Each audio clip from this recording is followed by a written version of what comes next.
Hey guys, this is Jim with Justice Mulisha. I just wanted to share with you a conversation I had with David Knight about abortion and whether it's taxpayer funded, still taxpayer funded. I know they have things like the Hyde Law and Title X, or Title 10, sorry. But yeah, I mean, common sense tells me that we're still paying for it. And so, I had the question because David Knight is one of the most loving souls out there. I'm kind of surprised during the interview he didn't get choked up because he usually does. He's got such a beautiful heart. Anyway, I just wanted to share with you this interview. Well, I say interview. Really, I'm just calling in and speaking with him. But you can call it, I don't know what the definition would be. But anyhow, it's, I'm calling to inquire from a very loving soul who I know this means a lot to, and he has done more research than most people on this subject. So let me get this video ready. Now, funny thing, it stopped. I had to stop it on this, and look at that face. He kind of looks funny in that one picture, doesn't he? But anyhow, I'm gonna let it roll, and it's about. Are we, as taxpayers, still funding Planned Parenthood? All right, let's get this rolling. That's in conflict with the Constitution, but I don't care about the Constitution. But we're going to lighten things up a little bit here on marijuana. Then the next Attorney General comes in and says, no, we're not.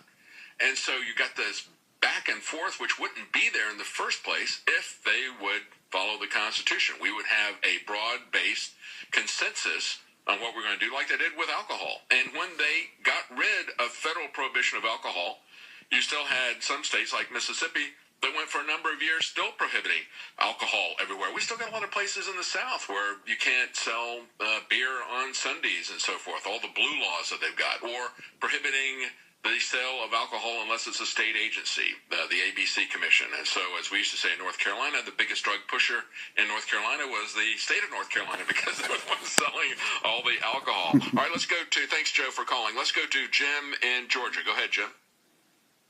Hey, David, it's such a pleasure to speak with you. I know you're an expert of anyone that I've ever heard or known of. I have a question that's pretty pressing for me. Are taxpayers still funding Planned Parenthood? Are they still funding it? Well, every time we get a Republican that comes in, what they do is they stop the funding of certain types of abortion. But yes, there is money that is still going to Planned Parenthood. They're saying that this is part of, because they're women's health, they don't want to shut funding to them. There's always a back and forth with that. I don't think that they have completely shut down Planned Parenthood. I might be mistaken about that. You say I'm an expert. I don't know everything. I might be mistaken about that. I know they always try to shut that down with the Republicans, and then the Democrats will pull it back on. They'll open up funding, even funding abortions in other countries. But I think the key thing that we look at here is that this story that came up out of Long Island, just reported on it yesterday, have a video up about it. The fact that you had a pregnant woman who was being forced to take a flu vaccine by the hospital that she worked for. She was a technician. She said, look, I'll wear a mask, but I'm not going to take that because I've read the insert. I mean, fundamentally, it comes down, and I said, here's somebody who is pro-choice. They're a pregnant woman who is pro-choice. And she also wants to do this for her own health and the health of her baby. Where is Planned Parenthood? They keep saying they're all about women's health. They're all about choice. Where are they when it comes to an individual like that? Yes, sir. Well, I wanted to throw this at you. It's kind of a common sense question. Who is paying for all the facilities then if it's not actually taxpayer funded? Well, hang on. We're going to be right back. I'll give you the answer when we come back. We've got a hard break right now, and I'll look up during the break and see if they ever did get through anything to shut down all the funding for Planned Parenthood, or if they're still getting federal money. We'll be right back. I'm David Knight. Welcome back. And we still have on the line, I think, Jim in Georgia, who was asking about abortion. Is you still there, Jim? Yes, sir, I am. All right, I got a little bit of information for you here. I looked up during the break because I know that we had a lot of talk about defunding Planned Parenthood because of the expose from the Center for Medical Progress, where they went through and they got these people confessing to buying the body parts Planned Parenthood to acquire these for them. So it was clearly a quid pro quo. Now, we've had some of those clinics shut down, even though California is still coming after the Center for Medical Progress as well. So there has been some progress there. However, what I found here, it shows that it's essentially the same thing we see as the presidency changes hands from Republican to Democrat. This has been this way since Ronald Reagan. They have a foreign subsidy of abortions that stops when Republicans get in office. And then when the Democrats get in, they start it back up again. This goes back to Ronald Reagan. They called it the Mexico City policy. And what they said was any non-governmental organization that is foreign, that we are giving money to as the American government, because, we give money to everybody, right? So what they did was they tied some strings to that and said, if you're foreign, if you're not a government organization, you have to certify that you're not doing abortions or we're not going to give you any money. So that means that International Planned Parenthood refused to certify that, so they lost $100 million worth of funding, International Planned Parenthood. However, Planned Parenthood is still getting over $500 million this last year, $544 million. So things really haven't changed politically any more than they typically do when a Republican comes in. That's been the tradition since Reagan was in, that they would stop foreign funding of abortions by non-governmental organizations. Okay. Wow. Okay, so really things haven't so much changed. No, they haven't. Hopefully something else is going to happen, but we'll have to wait and see what happens. And under Title 10 and under Medicaid, Planned Parenthood can say, well, we're all about women's health, and you can't, we're not going to use this money for abortion, but you can't separate those funds. And so that's the way they continue to hang in there.